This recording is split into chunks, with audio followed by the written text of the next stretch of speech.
Hello everyone, today we will talk about how to fix or how to solve the problem of a device problem on the application of Snapchat. We click on settings. In this page, you will go to apps, default apps, app settings. Here in this page, you will search about the application of Snapchat here. After that, in this page of app info, you will go to first stop and you will click OK. Here you will enter to the window of storage. Then you will click on clear cache.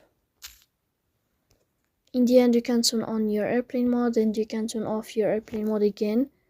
So please don't forget to support us by like and subscribe. See you next time in another video, and thank you for your